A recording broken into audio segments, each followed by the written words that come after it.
irrespective of how the asset performs. So if you have a house and a tenant is living in it and he doesn't pay rent, or you can't get a tenant, then you don't have a pension. So a house cannot be a pension. What about the investment options for pension fund? Is it too restrictive for good returns? Well, I don't think so. You know, we always get this question. The investment guideline allows us to invest in practically any instrument that is available in the market today. So it's not restrictive. The problem is that those instruments don't exist. You know, so I'll give you an example. People talk about investing in infrastructure. You can't take money and go and invest in a road. You invest in an infrastructure bond. And you know, in other countries, the first issuance of infrastructure bond is done by the government. Government has not issued any infrastructure bond in Nigeria. So if government had issued an infrastructure bond and pension fund did not invest, then there will be a case. You know, another point is people say, oh, we want pension funds to invest in housing. How do you invest in housing? You invest in housing through mortgage-backed securities issued by either banks, mortgage banks, or investment banks, but reputable institutions. There are no such, you know, instruments issued by reputable institutions in Nigeria today. So I think where we're coming from is, first of all, you need to protect the pension funds to ensure that they don't go into the wrong hands. So PENCOM started with a very restrictive guideline in 2005. But they've opened up the investment guideline now. We can invest in equities, in bonds of state government, federal government, private sector companies. We can invest in private equity. We can invest in real estate, through real estate investment trusts. We can invest in infrastructure bonds. We can invest in asset-backed securities. Well, how effective has compliance been as regards this contributory scheme? You know, that employers are having to pay 7.5% and employees as well having to pay that. What is PENCOM doing to improve compliance by employers? Well, compliance has improved. I would say that you know, the public sector, federal government compliance is very high. You know, there's practically no federal government establishment that is not in compliance. Now, compliance levels at various federal government parastatals differ for different reasons, but federal government compliance is very high. It's almost 100%. For the private sector, no. Private sector compliance is still very low, and the reason is that, you know, the uptake was initially done with big companies, you know, banks, multinationals. Most of them have complied now. So what PENCOM is doing now is to go down to the next level of companies, the small and medium scale enterprises. The compliance level is low for different reasons. One, economic reasons. Most of them say they can't even afford to pay salaries, not to talk of pensions. A lot of them are grappling with difficulties of operating, including power and, you know, the infrastructural bottlenecks. Now, if you have companies, private companies that cannot pay their own part of the contribution, isn't that supposed to be like a very big challenge that should be addressed one way or another? Well, the way PENCOM is addressing it is through the use of agents, recovery agents, who go after these companies to recover this money, because those monies are actually debts being owed. You know, there are deductions from employees' salaries and also contributions from the employer, which has not been remitted. And we are seeing increasingly higher improved levels of compliance as these recovery agents visit these companies one after the other. Now, what I will say is that, you know, our attitude is that, you know, pension is compulsory, but it's not a tax. You know, so whilst pension owed is a debt, we should be mindful of the fact that, you know, the economy is not exactly very, you know, easy for everybody. What we want, what we don't want are people who can afford to pay and who are not paying. Well, let's look at another issue. Payment period to contributors is being proposed for review from 6 months to 4 months. Now, why can't it be 1 month? Well, it's not. I think the two points which I think are being mixed up.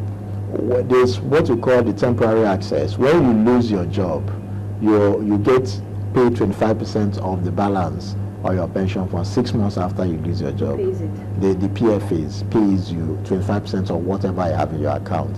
Now it's 6 months because we want, the whole idea is that, look, you lost your job, we expect you to get another job, and if you don't get another job in 6 months, you don't get that benefit. You know, so it's not yet your pension.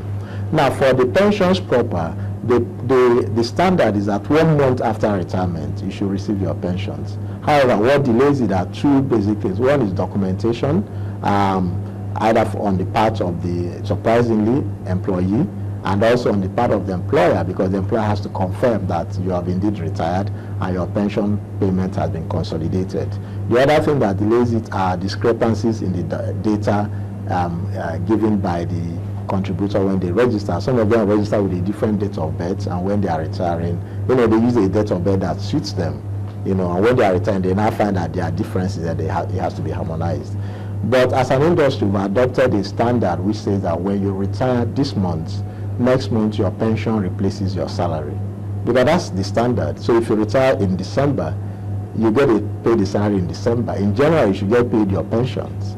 However, it's not happening exactly like that. But for the private sector, some companies are so well, managed that, when you retire, as you retire, you get all the documentation and payments are done. So what are the state laws doing to facilitate compliance by institutions? Well, there are two ways of encouraging compliance. One is compulsory compliance, which is the stick approach. The other one is the carrot.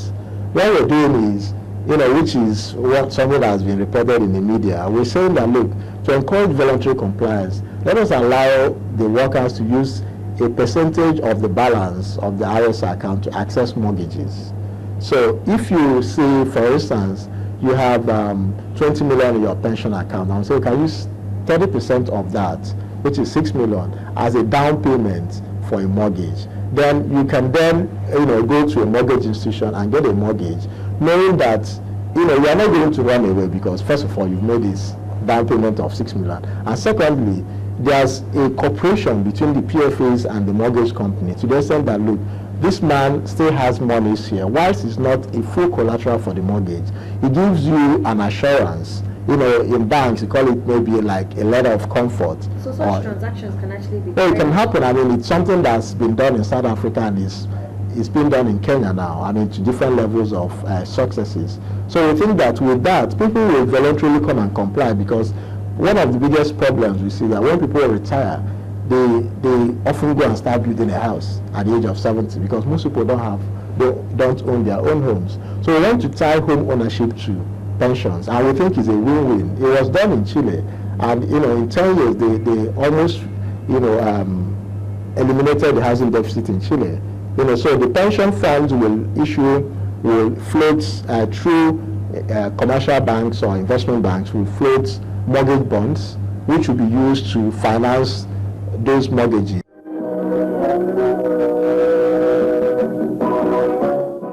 It's time to let you into some business tips, and this centers on going into partnership in a business venture.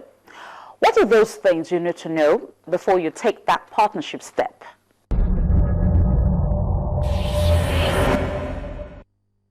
Starting a business with a partner.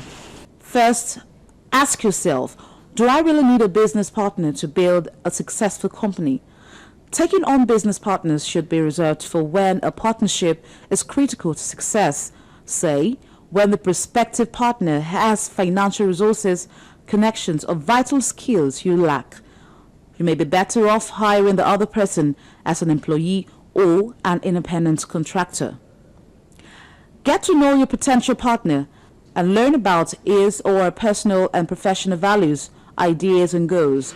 If you haven't worked together previously, test the partnership out by tackling a small project together that showcases each other's skills and requires cooperation. This is also a way to learn about each other's personality and core values. Consult a lawyer and an accountant to draw up a written partnership agreement.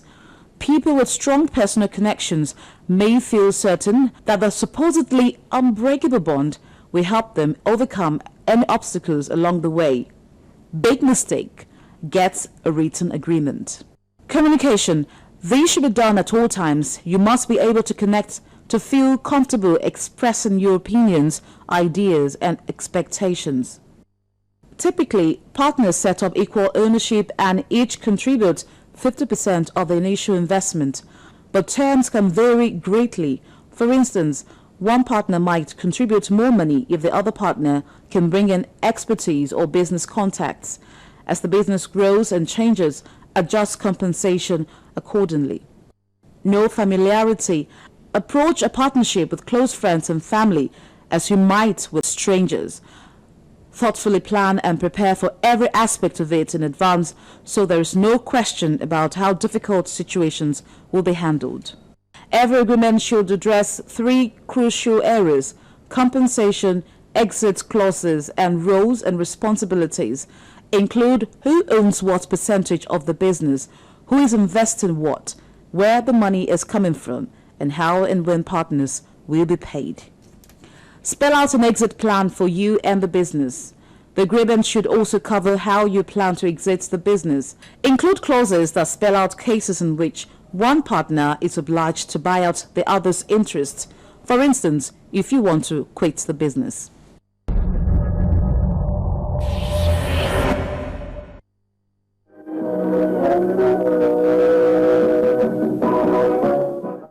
With that, we've come to the end of the program.